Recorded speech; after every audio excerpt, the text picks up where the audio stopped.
From Newsroom South East, the main stories this evening. Investigations are continuing into frauds worth more than £4 million and an illegal immigration ring centred on London. 150 people are already facing charges which include armed robbery, drug dealing and blackmail, following detailed inquiries into 2 Asian gangs. A special team is being set up to work out a solution to the 3-month-old dispute on the London Underground.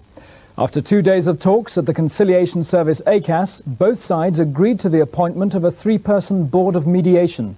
Despite this, the unions have called another strike for next Thursday.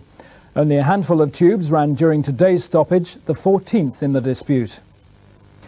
Kent police are investigating an accident in which a lorry driver was killed after his tanker overturned, carrying 17,000 litres of kerosene. Another person has been seriously injured. The accident happened at junction 4 of the M25, causing hold-ups in both directions. The road is now clear. The Victoria and Albert Museum may have to cancel a major exhibition unless it can find £55,000 from sponsors by the end of the week. A deepening cash crisis threatens plans for SLAP, an exhibition on the history of makeup at the V&A's Theatre Museum in Covent Garden. 1,100 civil servants in the South East have been told they'll have to move north to keep their current jobs.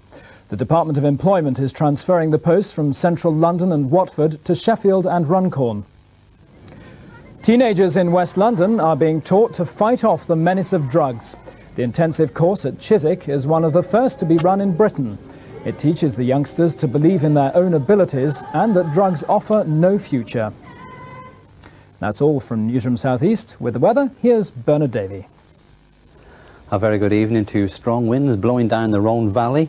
The Mistral are fueling those forest fires in southern parts of France. And of course, as you've heard in the news, there are fires in Corsica and Sardinia. Perhaps these thunderstorms developing over Spain are going to come to the rescue, though I doubt it. And we're going to have to be very careful in this country too. It's been a very dry summer. I think the country is a little bit of a tinderbox and it's going to stay dry right up to and including the weekend. We do have a band of cloud up here to the northwest, a cold front.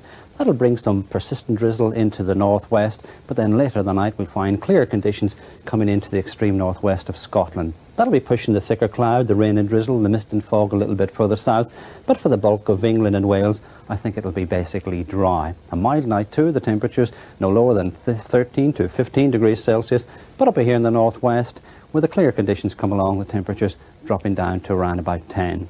There's the weather chart. That band of cloud is a cold front, but as it comes southwards, that high pressure is going to build across it, so it'll really fizzle out and it'll turn out to be dry, clear and quite sunny right throughout to the weekend.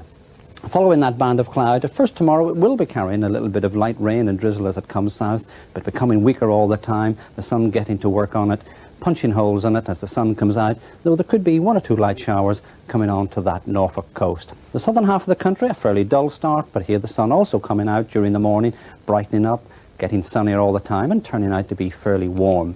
The best sunshine tomorrow looks as though it's going to be reserved for much of Northern Ireland and Scotland, but in the extreme north of Scotland I think there'll be a fairly strong westerly wind blowing, so here the temperatures are going to be held back to around about 14 or 17 degrees Celsius.